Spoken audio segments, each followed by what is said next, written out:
Bienvenidos a un nuevo programa de personajes de la Venezuela virtual. Esta vez estoy con una persona súper joven, pero que parece un viejito y que está en Florida. ¿Cómo estás, Luis? Gracias, Luis Moros.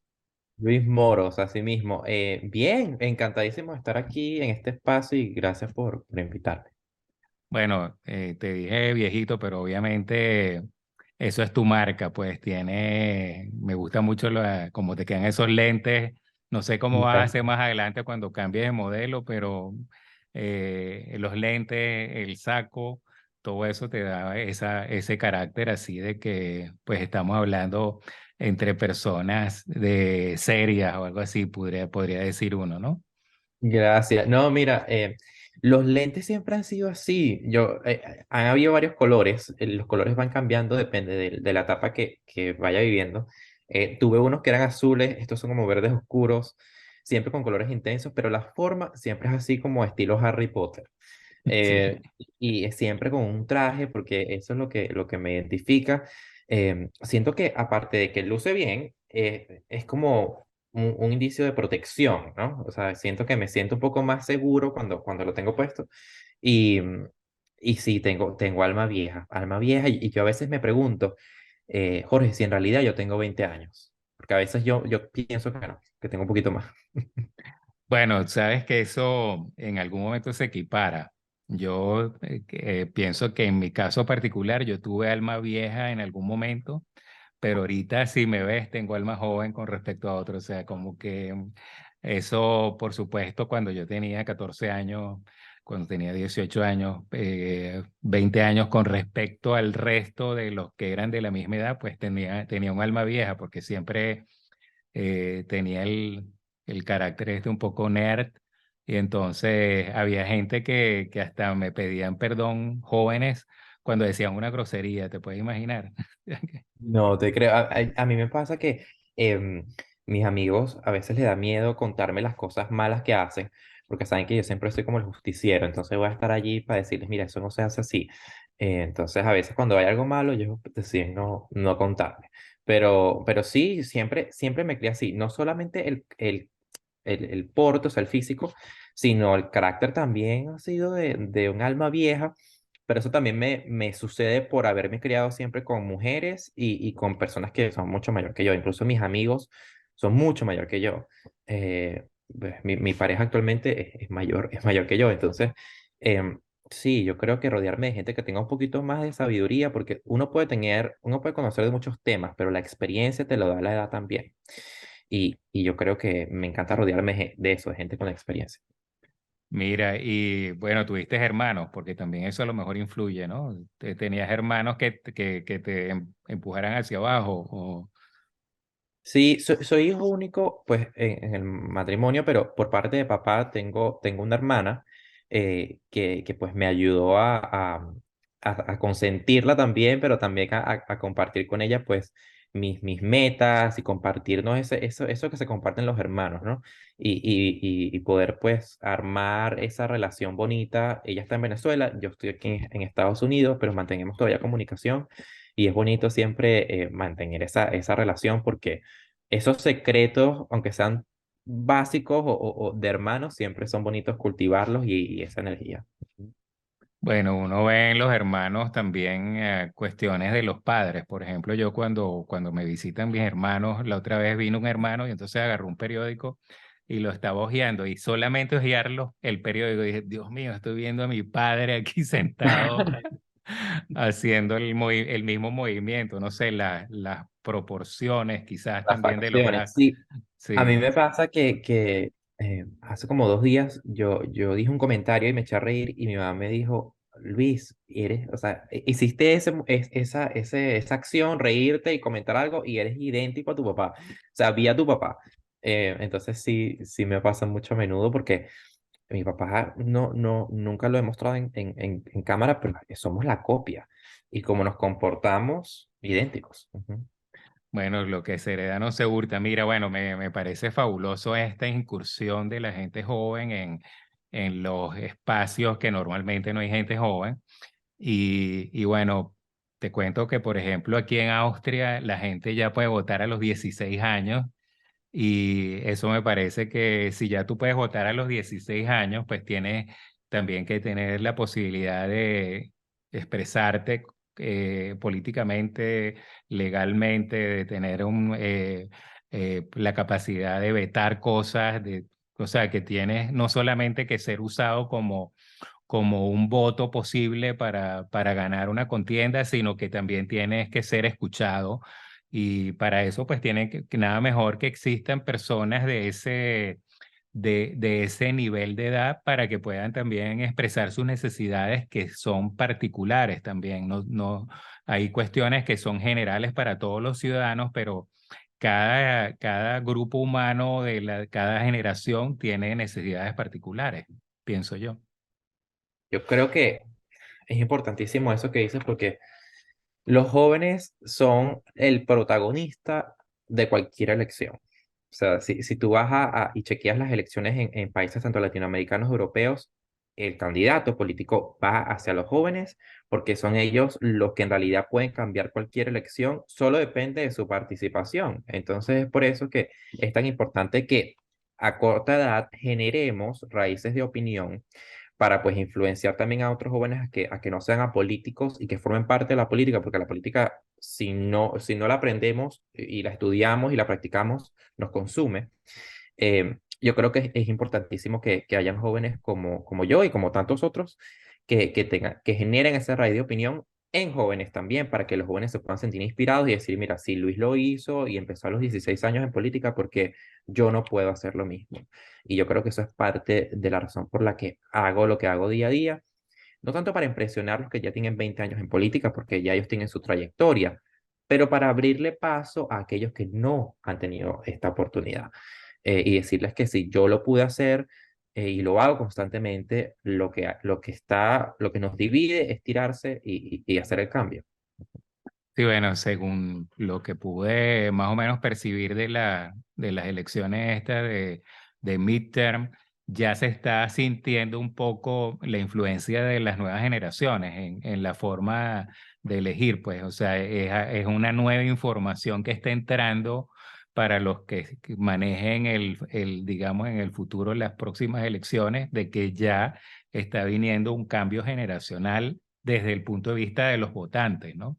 Ahora habría que ver cómo es el cambio generacional de los candidatos a ser elegidos, que parece que todavía no hemos llegado ahí, por lo menos en Estados Unidos y en muchos países. Hay muchísimos países que no tienen la generación de relevo clara en los partidos políticos. Ha habido como la gente se ha, digamos, posesionado de las directivas de los partidos políticos durante mucho tiempo, entonces las generaciones de relevo no han tenido escape hacia arriba y eso se nota en algunos casos y creo que es parte del problema de la humanidad también, de que, bueno, se vive tan largo.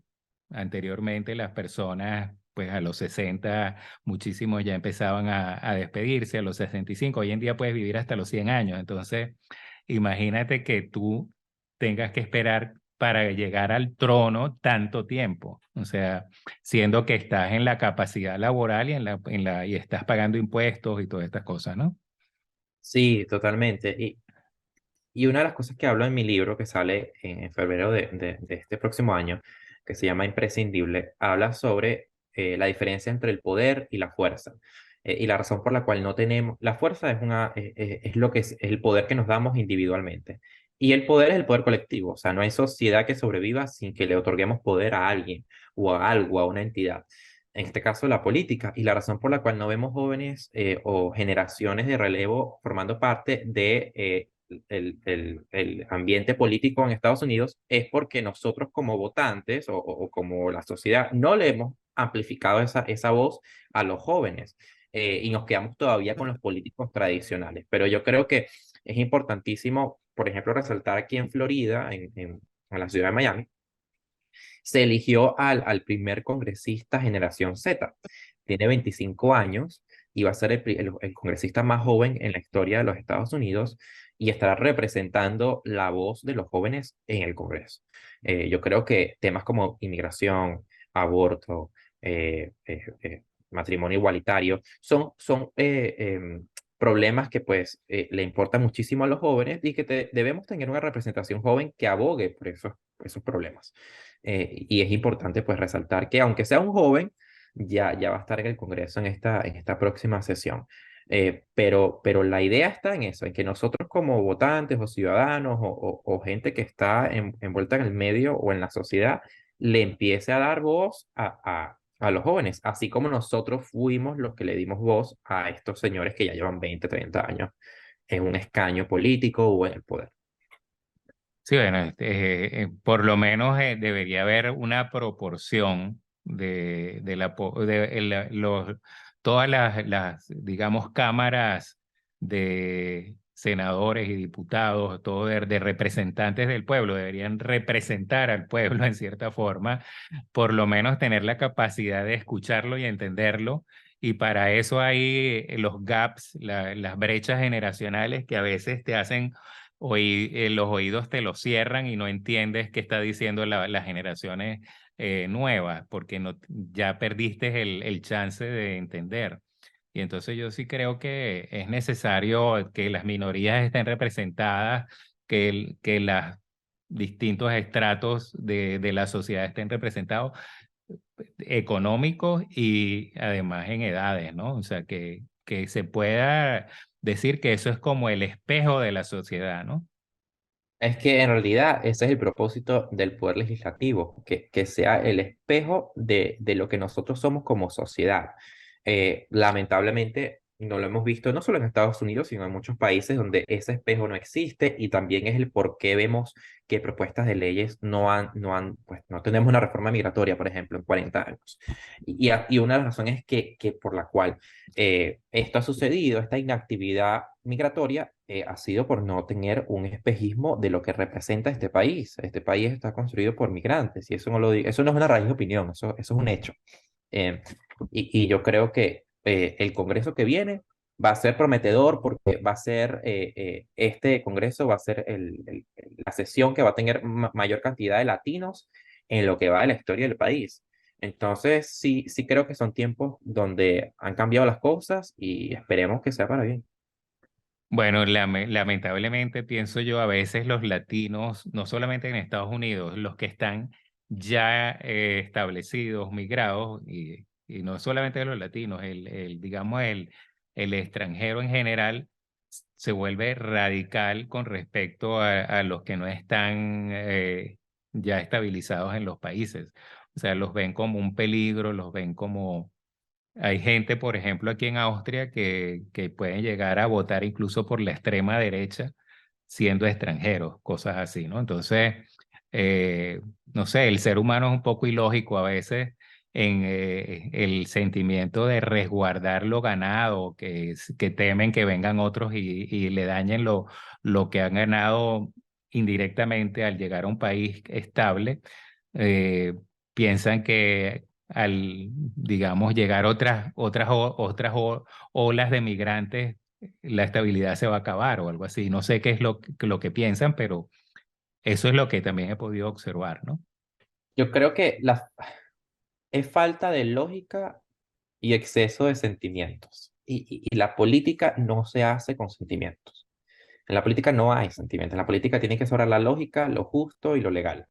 Y yo creo que la razón por la cual hemos visto pues, regímenes de extrema izquierda en Latinoamérica, porque es importante resaltar que la izquierda en Latinoamérica no es lo mismo que la izquierda en Estados Unidos, ha sido por un exceso de sentimientos, porque la gente tiene un trauma político y la gente vota de manera extremista basado en los traumas que han ocasionado nuestros regímenes autoritarios y dictatoriales. Y pretenden pues copiar ese patrón de conducta en otros países democráticos donde en realidad la política no funciona así. Yo creo que el peor error que podemos cometer es que si somos de Venezuela, votar en Estados Unidos o opinar de la política de Estados Unidos basado en lo que hemos aprendido de la política venezolana. No, porque es distinta. Y cuando en realidad generamos raíz de opinión o tratamos de estar envueltos en política o dar una opinión certera basado en la política de otro país, en realidad no hace sentido. Pero ahí te das cuenta que, como dices tú, es falta de lógica, falta de estudio y un exceso de sentimiento, ¿no? De estar dolido por perder a un país. Y yo creo que en realidad eso es lo que ha ocasionado la polarización y el extremismo, que está también, te digo, ligado con la ignorancia política, tanto en países como Austria o Estados Unidos también. Sí, bueno, yo pienso que, eh, o sea, yo estoy en contra de las ideologías actualmente porque yo pienso como una compañía, por ejemplo, una compañía que tenga, se le echó a perder el aire acondicionado, ahí no vas a tener ninguna ideología, tienes que arreglar el aire acondicionado. Y una compañía que tenga un 30% de mujeres que sean fértiles y que tengan hijos, tienes que tener algo de socialista para que esas mujeres puedan trabajar y no desatender a sus hijos, para que la compañía entiendan que va a haber un día en que la mujer o el hombre no van a poder llegar porque el niño tiene fiebre o cosas así. O sea, no lo puedes tomar desde el punto de vista mercantilista. Y una compañía tiene que también que la gente se sienta involucrada, es decir, que pongan de su parte también, es decir, que tiene que haber un aporte personal también, así no seas el dueño, te tienes que involucrar.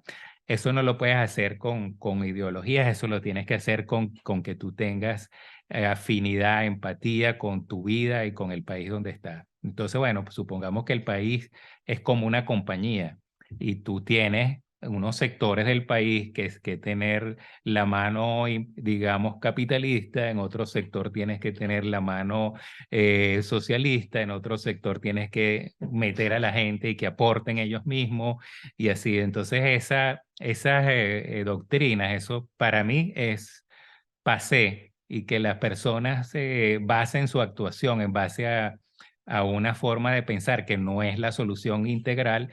Para mí eso es un obstáculo. Tienes que ser más realista. Lo ideal sería que tú contrataras el gobierno, pero claro, no hay forma de elegir a los contratistas. Tienes que elegirlo en forma electoral. Pero lo ideal sería que lo trataras como digamos, el condominio de tu edificio, una cosa así, ¿no? Sí, y yo creo que creo que cuando hablamos de política o de mantener una democracia sostenible, tenemos que hacerlo bajo un punto de vista capitalista, pero con visión social, y no nos podemos olvidar de eso. El capitalismo es capitalismo y yo soy pro del capitalismo, pero hay que hacerlo con visión social, porque si no practicamos el nivel social en el capitalismo, pues se deshumaniza. ¿Y por qué la ideología siempre va a existir en la política? Porque Jorge, todos buscamos y necesitamos algo en que creer. La ideología nace de eso, de que todos necesitamos y buscamos algo en que creer, en que aferrarnos. ¿Qué es ese algo? Esa ideología, esa manera de pensar. ¿Y quién es ese alguien? Un político. Claro, Entonces, pero podrías tener, yo por ejemplo, en el caso de Venezuela, yo me califico como venezolanista. Es decir, no puedo poner la ideología por encima no, para del nada. beneficio de Venezuela como país y del ser humano venezolano como ser humano. O sea, no puede ser que una ideología sea lo máximo a sostener y a Lo que creemos. mantener y sin importar el deterioro del ser humano o del país. O sea, De ahí no viene, se justifica. no, para nada. Y de ahí viene el extremismo y la polarización, que es cuando el ser humano o el que está activo políticamente no se deja llevar por los intereses públicos, sino por su ideología. Sí. Entonces, ahí empieza el fanatismo, que en búsqueda de cumplir los requisitos que dice una ideología, como dices tú, empiezas a deteriorar los intereses públicos de esa nación. Sí, bueno, lamentablemente estamos en donde estamos y todavía existen las ideologías y existen los bipartidismos en algunos países. Yo soy pro del Este, bipartidismo. Yo soy pro del bipartidismo. bueno, yo pienso que en una nación de 300 millones de habitantes, agrupar en dos grupos es muy difícil. O sea, debería haber más granularidad, por lo menos una cuarta vía, una tercera vía, para que haya más posibilidades. Pero cuando estás, o sea, si tú dices hoy en día republicano, metes a cantidad de gente ahí que a lo mejor si hubieran otras opciones no serían republicanos. Igualmente en el caso de los demócratas. Es decir, cuando no hay opciones, pues te te vas a, digamos, a agrupar y pues ahí sucede lo que sucede. Deberían haber ciertas opciones que permitan un poquito más de poder, digamos, cambios o de aliaciones necesarias, que, pero eso ahorita yo creo que está muy difícil de conseguir porque las sociedades como la americana y en muchos otros países la polarización es extrema. Entonces, ya sabemos que la polarización no ha hecho más que mal, por lo menos últimamente, ¿no? No, la polarización en mi punto de vista siempre va a estar en el lado incorrecto de la historia. O sea, no es Sí. por la situación que vivimos ahora, sino si la polarización se ha practicado en otros países. Incluso hay un método que se llama astroturfing, es uno de las ramas de la incidencia política y es simplemente sembrar desinformación o sembrar noticias falsas para desviar, para desorientar a la persona del problema en realidad que nos ataca. Así que la polarización jamás va a ser la solución, pero sí estoy de acuerdo contigo de que tal vez si hubiese un cuarto partido, porque tenemos el tercer partido aquí, que es el Tea Party, que es como el partido independiente, em, pero no muchísimas personas están inscritas como independientes o como libertarios, ¿no? Que es como se conoce aquí en Estados Unidos. Si hubiese una cuarta afiliación política, a lo mejor esta división cesaría un poco. Ujú. Sí, bueno, yo, digamos, pienso que la humanidad, pues, siempre se está, también la política se está poniendo por encima del ser humano. Por ejemplo, ahorita yo ando con este abrigo, que es un abrigo que me compré hace como 25 años de lana pura, porque aquí en Austria estamos bajando la temperatura dentro de las casas para ahorrar en gas por la guerra esta que hay y por los precios que están del gas.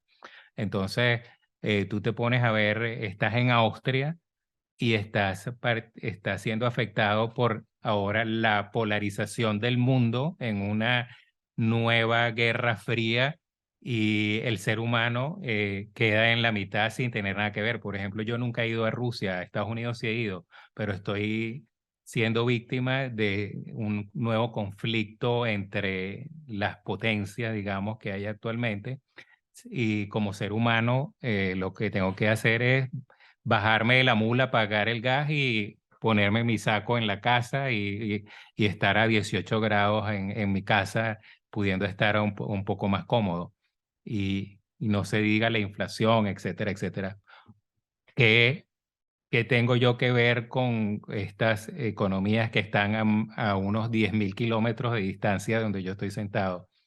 No tengo nada que ver directamente, indirectamente, pues tengo que ver, porque es así como está configurado la polarización, digamos, de fuerzas actualmente en la humanidad. Lamentablemente está como regresando otra vez la Guerra Fría, que ya era algo que se supone que se había desaparecido. Y bueno, no sé qué irá a suceder en el futuro, pero eso es lo que tenemos en el presente, ¿no? Sí, yo creo que es otra razón por la cual debemos también estar envueltos en política y causar acción ante ello, porque eso que tú decías, o sea, hay cosas que en realidad no deberían afectarnos, porque qué culpa tenemos nosotros de eso, pero como te decía al comienzo, si no actuamos ante la política nos come, ¿no? Y nos devora. Entonces, es importante por eso generar acción y siempre estar activo para que aunque te afecte o no, tú puedas decir, puedo dormir tranquilo porque yo hice mi labor cívica o hice pues lo que yo creo que es justo para abogar por un derecho humano o para estar en contra o a favor de. Y yo creo que eso es lo que nos mantiene vivos, tener esa raíz de opinión cívica, porque no es solo política, es cívica, o sea, como ciudadano poder hacer eso. Y yo creo que es eso lo esencial de hacer política, no solo en Estados Unidos, pero en todas partes del mundo. Mira, y bueno, tú eres de la generación Z, también llamada la generación de cristal. ¿Cómo será una discusión en un congreso o en un sitio, un sitio donde se pongan las personas al nivel de sensibilidad que significa ser de la generación de cristal, que no puedes, tienes que buscar muy bien la forma como vas a decir las cosas para poder llegar a la conversación a la que quieres llegar, porque si no, cada vez que hablas te va a sonar el pitico pi, pi, pi, porque nada se puede decir, nada se puede plantear. No sé, ¿qué opinas tú? ¿Eres un típico generación de cristal? ¿Eres un típico generación Z? ¿Cómo te sientes? Yo estoy orgullosísimo, Jorge, de ser de generación Z y estoy súper en contra de de que nos llamen generación de cristal. Creo que somos la generación que le está haciendo fact-checking, que es como chequeando los hechos a las generaciones pasadas. Pero ¿por qué nos llaman de cristal? Porque en realidad no nos gusta la gente que es acartonada. Nos gusta la gente de carne y hueso. Nos gusta que si no me vas a mentir, me mientas a la cara. Que si me vas a decir la verdad, me lo digas a la cara. O sea, ya la generación Z no es fan de la diplomacia y de, bueno, hay que seguir estos protocolos para... No, porque ya... y eso ha causado la democratización de las redes sociales. El Internet, las redes nos ha causado este efecto inmediato de que queremos todo para allá. Entonces, Twitter son 140 caracteres. Instagram es un video de 60 segundos. TikTok son 15 o 60 segundos también. Entonces, todo lo queremos para allá. Y eso es lo que exige la generación Z a los políticos, a los influencers, pues, los que están en redes. Si me vas a decir algo, dímelo ya. O sea, ¿por qué me tienes que dar tanta vuelta?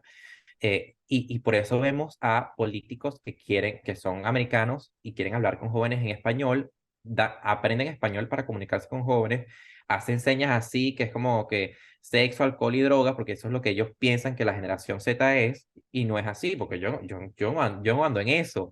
Como tú me decías, yo soy un alma vieja, pero estoy segurísimo que no soy el único y mi círculo de amigos son como yo.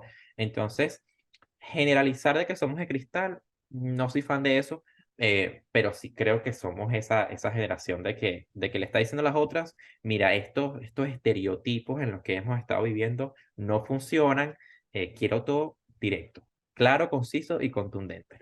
Eh, Bueno, no sé si tú estarás de acuerdo conmigo o no, pero yo pienso que la humanidad funciona también porque todo el mundo debe decir por día, no sé cuántos, cuál es la estadística, pero debe decir por lo menos pongámosle mínimo 30 mentiras al día piadosas, pues. Porque una cosa es lo que tú piensas y otra cosa es lo que te sale. Por ejemplo, tú no le dices a las personas, mira, esos zapatos son chimbos, qué mal te quedó el corte que te hiciste, no me gusta tal cosa, sino le dices, oye, qué elegante, qué cosa, los zapatos. O sea, la mayoría de las cosas quedan, pienso yo, para reducir el conflicto, hay que tener una especie de mini mano izquierda en la forma de actuar en grupos. Y porque eso es lo que va a permitir que se concentre uno en la parte de la empatía, donde estamos de acuerdo. Y va a reducir el conflicto a los conflictos, grandes conflictos, ¿no? A los conflictos que realmente vale la pena dedicarle tiempo y no a los mini conflictos, a la parte de la forma y esto, ¿no? Entonces, la experiencia que tengo es que las personas en general tienen que ser piadosos a la hora de interactuar con los demás y es muy fácil irse de bruces y decir una opinión que si uno le tuviera más tiempo con esa persona no la diría. Entonces creo sí, que algo hay de eso que pienso que tiene que aplicarse también, ¿no? sí, yo estoy parcialmente de acuerdo contigo, pero y bueno, creo que también por eso nos llaman generación de cristal, es porque a veces decimos una opinión y el joven o de nuestra generación dice, mira, por ahí no van los tiros, eso no es así, tienes que ser un poco más inclusivo al hablar. Y entonces ya la gente dice, "Ay, pero es que todo les molesta". No, es que en realidad hemos sido, y esto no lo digo yo, esto es historia, hemos sido criados bajo machismo, bajo diferentes patrones de conducta, y eso tiene que cambiar si queremos evolucionar. Entonces, a veces de cristal nos dicen, bueno, pero es que todo les afecta. No, es que te estamos diciendo de alguna u otra manera es que hay que ser inclusivo para que todos se sientan parte de. Estoy de acuerdo contigo en la diplomacia, porque estaba leyendo un libro de Hannah Arendt, que es una socióloga y politóloga muy reconocida, donde decía que las mentiras son moralmente incorrectas, pero siempre políticamente justificables.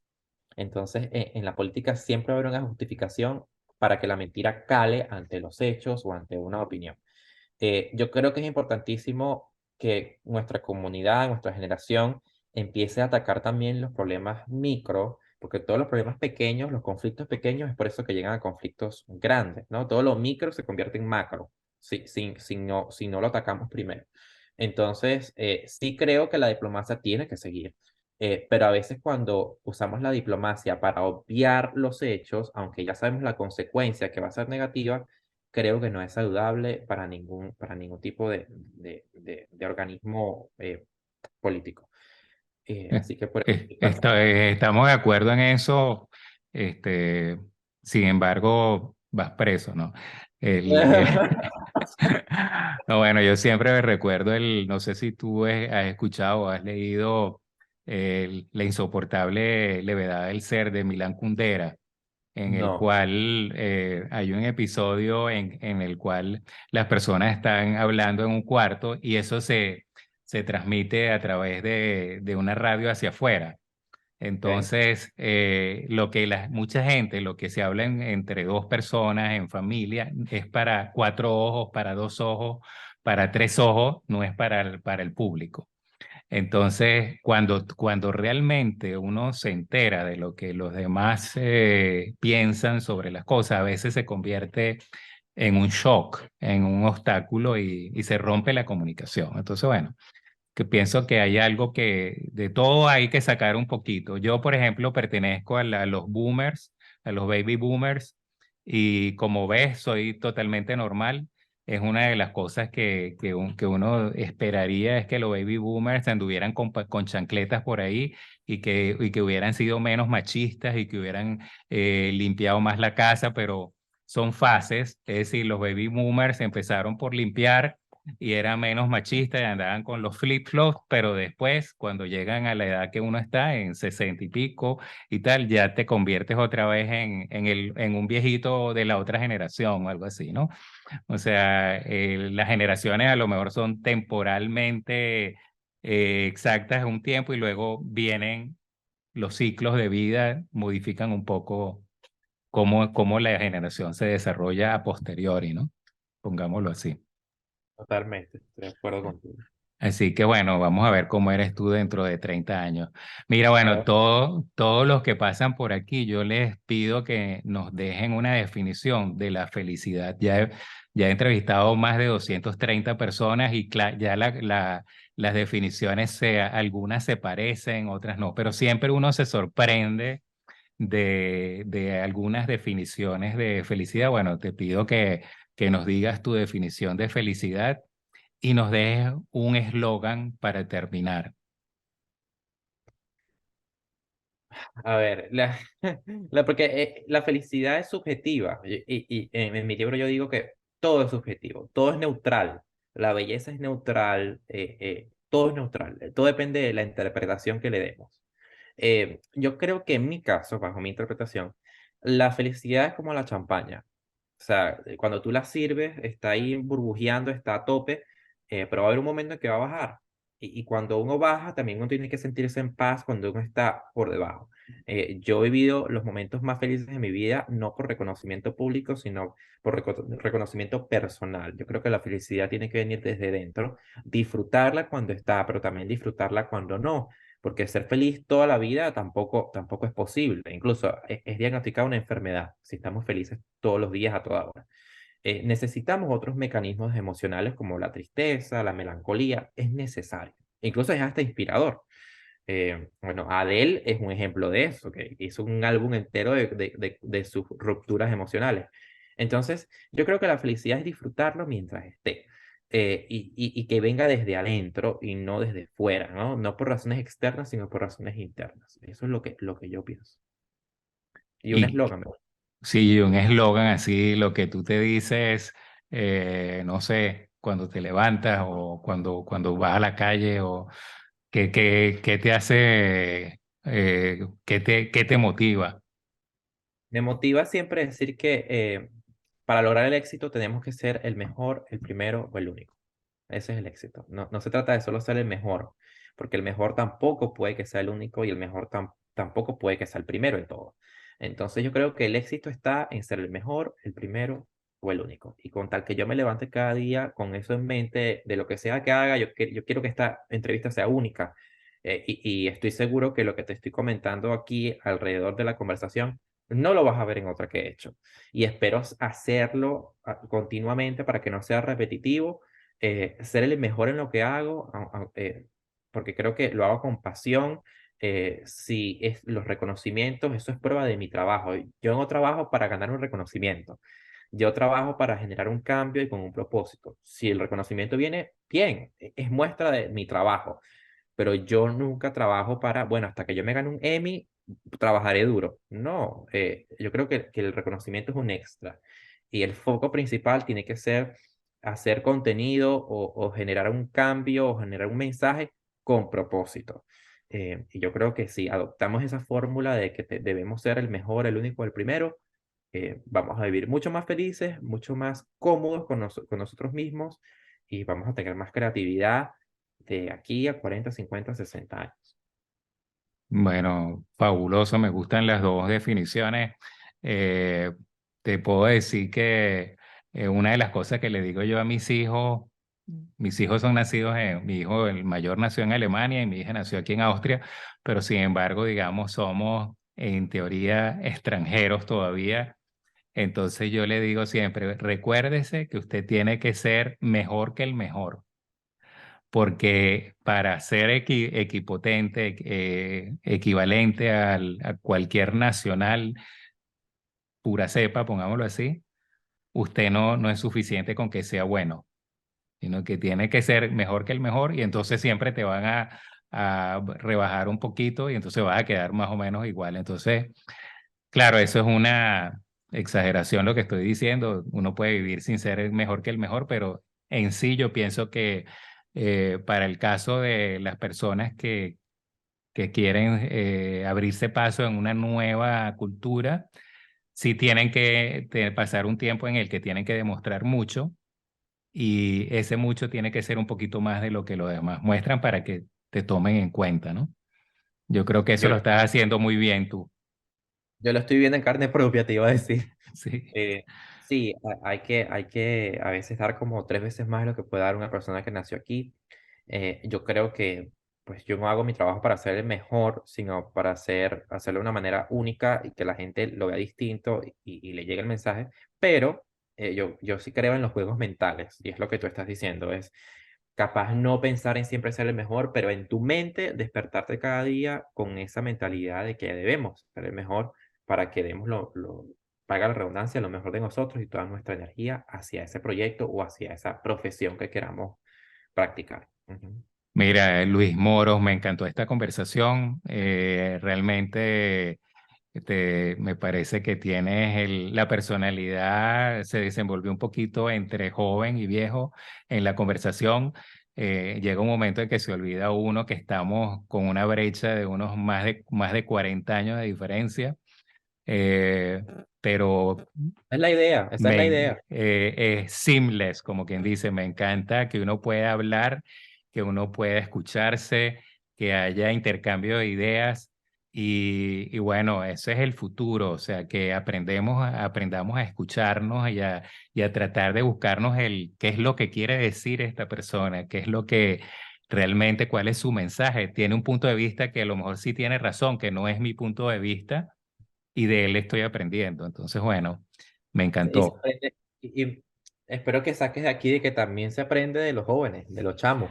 Muchísimo, muchísimo. Mira, bueno, un abrazo y te mando bendiciones. Lo mejor para, por supuesto, el final del 2022 y lo mejor para tu libro el año que viene y mucho futuro, pues. Y ahí estaré, digamos, viendo cómo te va a la distancia. Amén, amén. Espero algún día ir a Austria, a Viena, que es una ciudad encantadora, y vas a tener una copia de mi libro apenas salga. Bueno, muchísimas gracias. Un abrazo. Un abrazo, Jorge.